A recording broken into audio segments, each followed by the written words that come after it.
I think I always understood that I was playing for something greater than myself. I think, you know, the history of the club was important to me, the people that had gone before.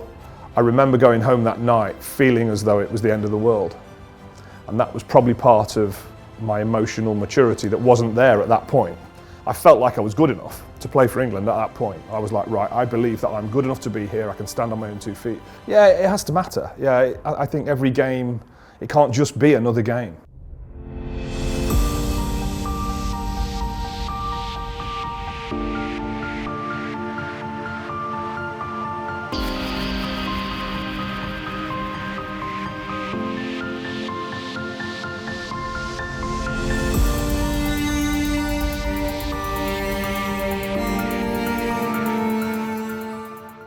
Well, Paul, this place has been your home for 25 years more, I guess. Do you ever take a minute to sort of sit back and think about what that means, what you've achieved in that time? Yes and no, because it's a place that you never get to take for granted. It's not somewhere I ever turn up and think, wow, I'm lucky. I know I am, but it's somewhere that you walk into every day and it feels special. The memories, the people, the games, the moments in time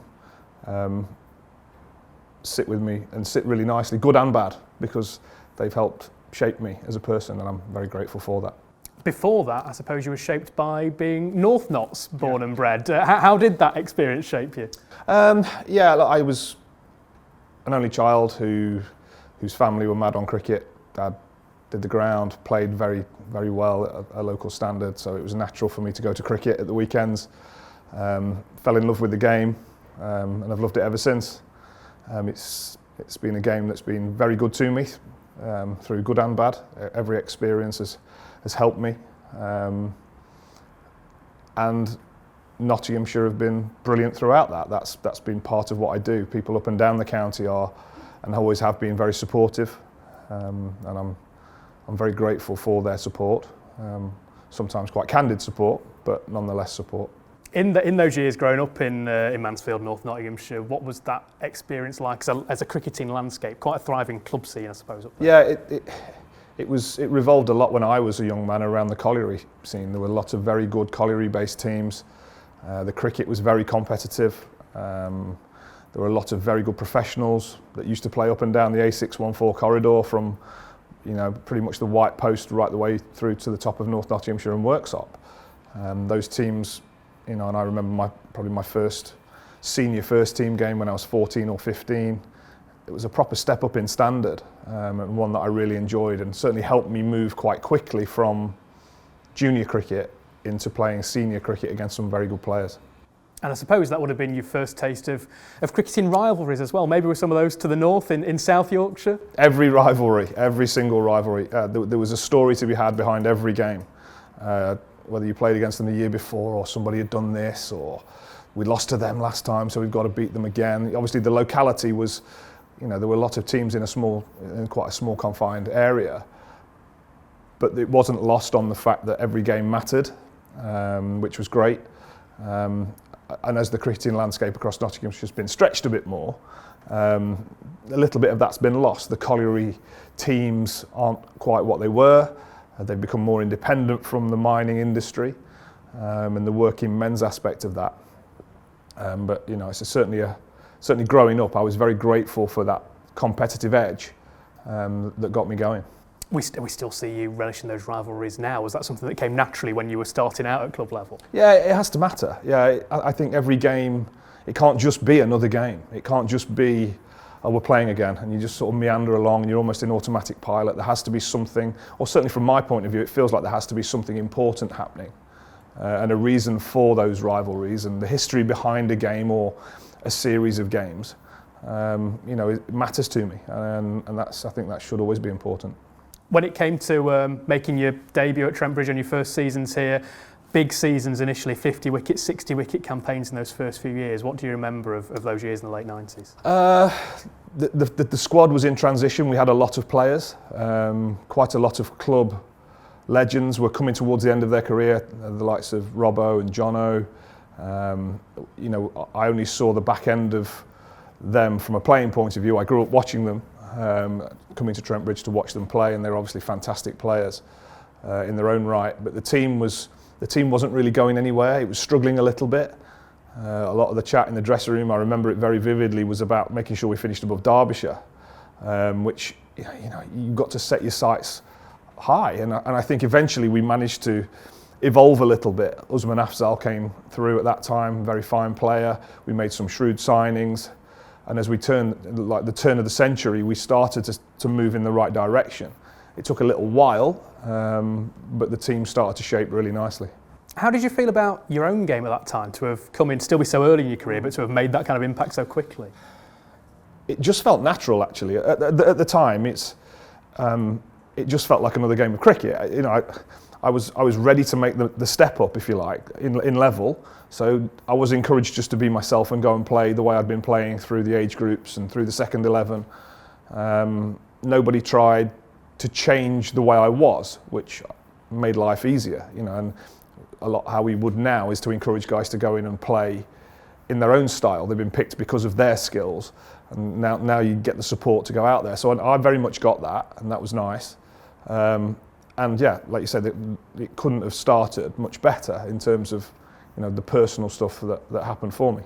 We've seen quotes from Chris Reed as well from the time saying that you were almost effectively running the dressing room, it seemed, in some of those late 90s years. I mean, how did you feel you managed to impose that kind of personality at that stage? I think I was quite, very loud, very loud, very leery. Would always have to have the last word on everything, which frustrated and got up people's noses at times. And I look back and think, did I get everything right? No, I didn't. But I'm grateful for the journey I went on to become the person that I am, and the maturity. The maturity that I had as a cricketer wasn't necessarily there as the person at that point. So I was still trying to marry the two together. I love competing. It was all about the competition, playing against people, even in practice. Messing about in the changing room. It's all part of what we did. And as time went on, that evolved. And I think I'd like to think I grew up quite quickly in an environment where it was important that you could stand on your own 2 feet. Yeah, did that earn you some respect, do you think? Yeah, because ultimately, if you're going to have a bit to say for yourself, you've got to be able to go and back it up. And I had a bit to say for myself on the field as well. That was part of the competition.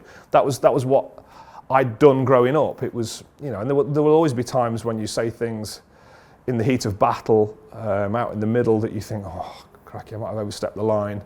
The umpires would step in and they'd pull you away, and it was more a case of that was my performance front, if you like. It was what I wanted to do. I wanted to show that everything mattered all the time. I didn't want to just meander along and stand, watching the clouds go by and just wish that the day was going to end and come back tomorrow and do it all again. I wanted to be in the moment all the time, and that's what really mattered to me.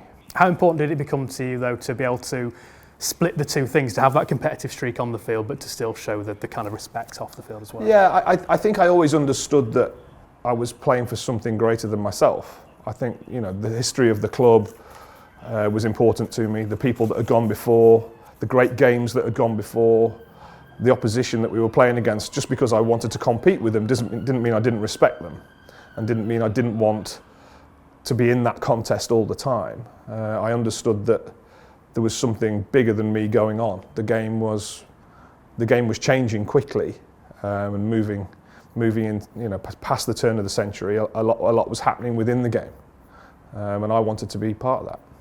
Turn of the century brought an England appearance as well, of course. How proud a day was that? Yeah, I still remember very vividly that day. I remember I'd chosen to stay with the team in town, actually, which again, with the benefit of hindsight, probably wasn't a great idea, but it didn't matter. And I didn't know I was going to play until quite late on. And it was at a time when the England team was in a state of flux. It was playing some really good cricket, but the senior players were adamant that they weren't going to give up their places in the team, which is fine. I didn't want a game just given to me. It had to matter. And I'd be playing really well. I'd had a really good start to the season. And then we got sort of dragged around the country for 3 weeks and I hadn't played.